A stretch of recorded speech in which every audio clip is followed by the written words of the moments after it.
এই মেয়েরা সবাই ভালো আছো না? এই যদিও স্কুল বন্ধ, কি বলবো, এই টিভির বাড়ি হাই স্কুলে তারপর স্যার আসছেন, অসংখ্য ধন্যবাদ সেট স্যার, রাসেল স্যার সহ। আর তেলিহাটি হাই স্কুল ওনাদের অনেক ব্যস্ততা, তুহিন স্যার, তারপরও মানিক স্যার সহ মানে খেলায় সম্মতি দেওয়ার জন্য আমি সব দুই প্রধান শিক্ষক এবং অন্যান্য শিক্ষক ধন্যবাদ জানাচ্ছি। পাশাপাশি তোমরা যারা আছো শিশুরা, মেয়েরা, তোমাদেরকে অসংখ্য ধন্যবাদ খেলায় আসার জন্য। আজকের ম্যাচটা দু দলের জন্যই গুরুত্বপূর্ণ। হ্যাঁ হ্যাঁ, না না, এটা আপনি কোনোভাবেই, এখন আমি যদি বলি, ধরেন এই সমীকরণটা জানা দরকার।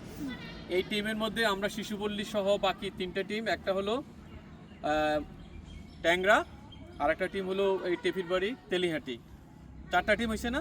শিশুপল্লী আমরা পরপর আমরা তিনটে ম্যাচে আমরা জিতছি, আমরা সেমিফাইনালে চলে গেছি। আর ট্যাংরা একটা জিতছে, অন্যদিকে টেপির বাড়ি একটা জিতছে। আজকে যদি তেলিহাটে জিতে তাহলে তিনটে টিমে একটা একটা জিতবে। এখন তখন হবে সেটা রান রেটের ভিত্তিতে কোন টিমটা যাবে। সেই কারণে তেলিহাটে স্কুলের মন খারাপ করার দরকার নেই। আমরা তো দুটো হেরে গেছি আজকে, মানে হ্যাঁ সুযোগ এখনো আছে, রাইট? কি তোমাদের সুযোগ এখনো আছে?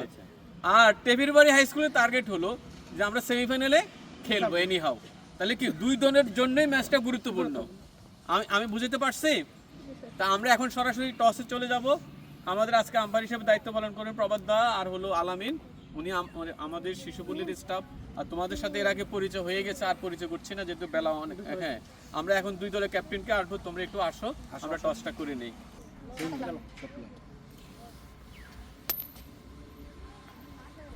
তুমি উইন হাত মিলাও। তুমি কি ফিল্ডিং না ব্যাটিং তুমি